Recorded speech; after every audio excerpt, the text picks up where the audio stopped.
Let's talk about vectors, the fundamental building blocks of machine learning in mathematics.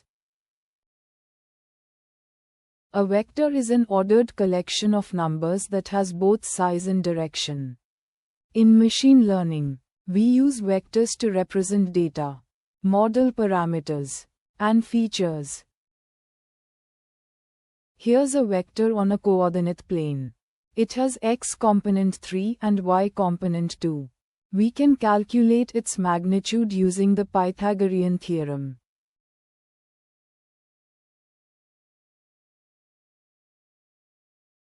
In physics, vectors represent throws with different speeds and directions. Longer arrows mean faster throws. The direction shows where the throw is going.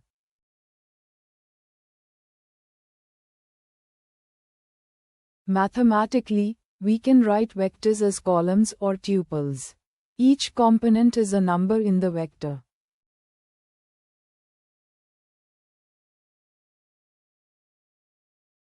Key properties include dimension, magnitude, direction, and operations. Vectors are fundamental building blocks for machine learning algorithms.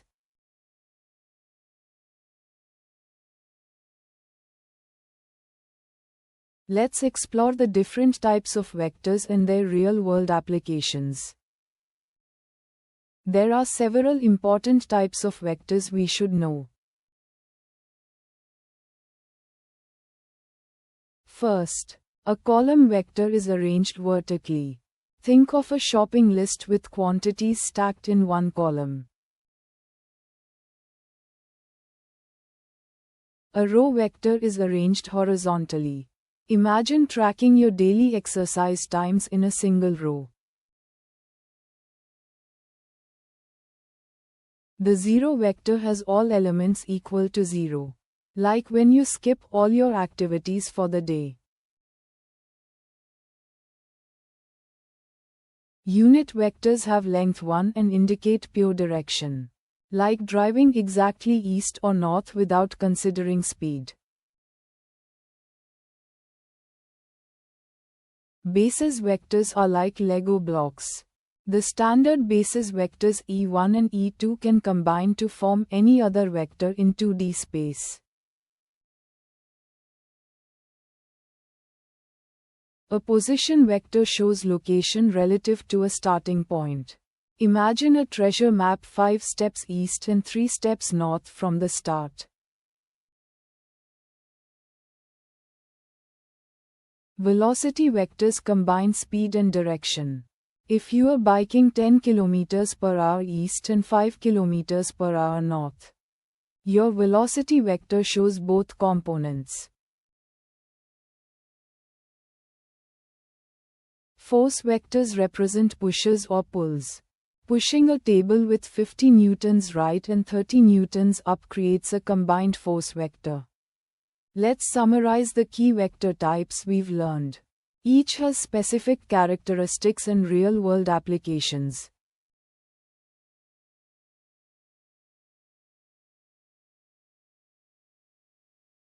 Remember, vectors are powerful mathematical tools that help us represent both quantities and directions in machine learning and physics.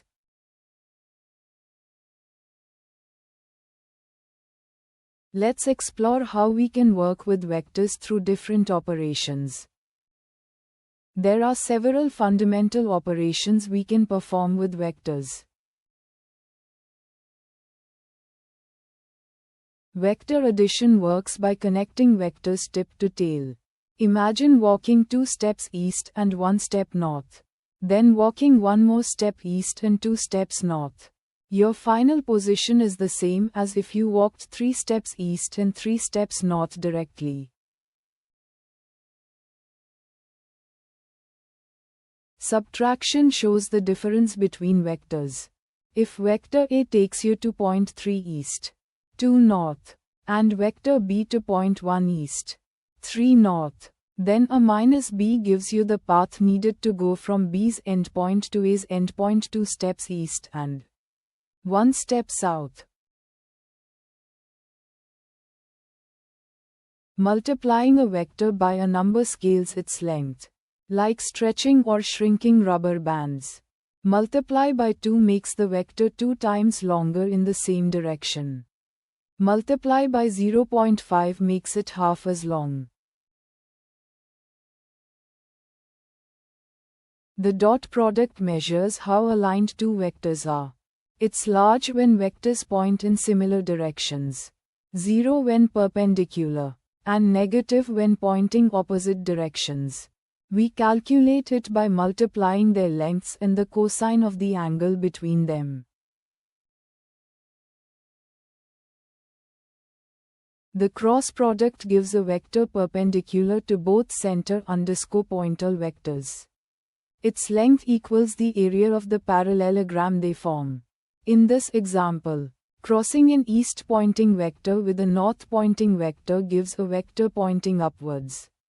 Following the right-hand rule, let's summarize the key vector operations we've learned. Each has important applications in physics and machine learning.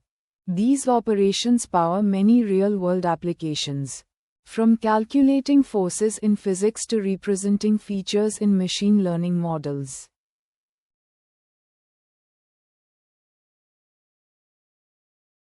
Let's explore how we measure vector lengths and distances between vectors.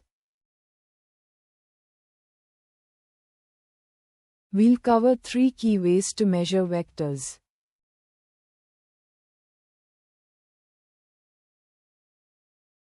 The L1 norm, or Manhattan distance, measures distance like walking city blocks. You can only move horizontally or vertically, not diagonally. It's the sum of absolute values of all components.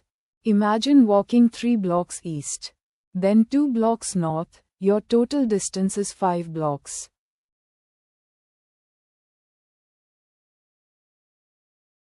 The L2 norm, or Euclidean distance, is the straight line distance between points.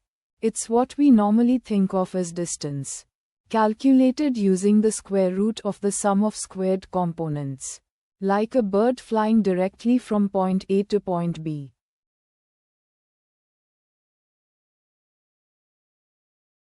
Cosine similarity measures the angle between vectors, not their lengths. It ranges from 1 for identical direction, to 0 for perpendicular, to -1 for opposite directions. Crucial in NLP where we care about meaning direction rather than magnitude. For example, king and queen have similar directions in word embedding space. Each measure has its strengths. L1 is robust to outliers and good for feature selection. L2 is the standard geometric distance.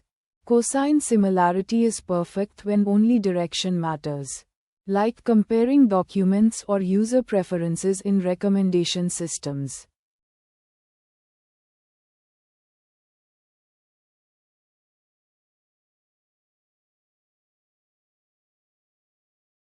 Let's explore vector spaces and basis vectors, the fundamental concepts in linear algebra.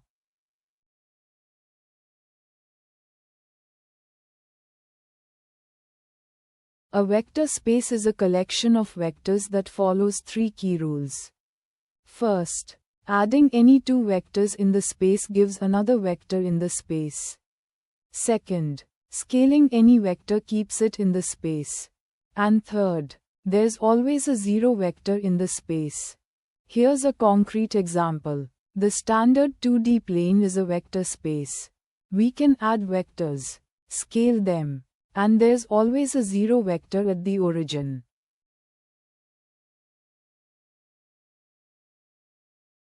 Now, basis vectors are special vectors that can generate all other vectors in the space through linear combinations. They're like the building blocks of the vector space. In 2D space, the standard basis vectors are E1 and E2, pointing along the x and y axes respectively. Any vector in this space can be built from these two. Let's see how other vectors are built from these basis vectors. This yellow vector is 2e1 plus 1e2. The purple vector is negative 1e1 plus 2e2. We are not limited to the standard bases.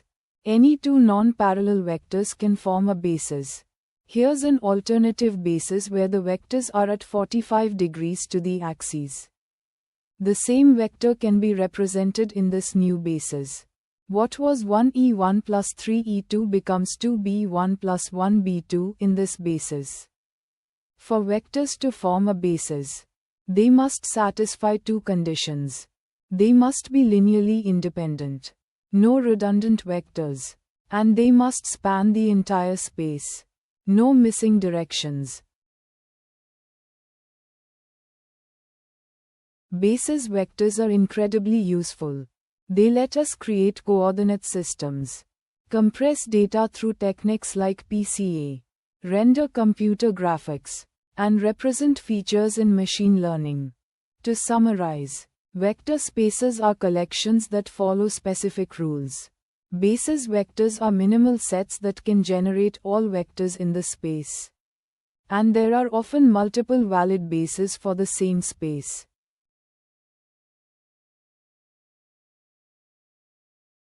Let's solve a dot product problem to understand vector similarity. We have a movie with features 3, 5, 2 and a user with preferences 1, 2, 1. We'll calculate their similarity using the dot product. Here are our two vectors represented as column matrices. The dot product is calculated by multiplying corresponding components and summing the results. 3 times 1 plus 5 times 2 plus 2 times 1. 3 times 1 is 3. 5 times 2 is 10. 2 times 1 is 2. Adding them together gives us 15. A score of 15 means this movie strongly matches the user's preferences. The maximum possible score with these vectors would be 15. Now let's calculate the Euclidean distance between 2 points. We have 2 points, A at 2, 3 and B at 5, 7. We'll calculate the straight line distance between them. Here are our 2 points on the coordinate plane. The distance between them is represented by this red vector. The Euclidean distance formula takes the square root of the sum of squared differences in each dimension. Substituting our values, 5 minus 2 squared plus 7 minus 3 squared. This simplifies to 3 squared plus 4 squared. 9 plus 16 is 25. Square root gives us 5. So the 2 points are 5 units apart. This distance metric is fundamental in clustering and nearest neighbor algorithms. These vector operations, dot products and distance calculations, are fundamental building blocks for many machine learning algorithms.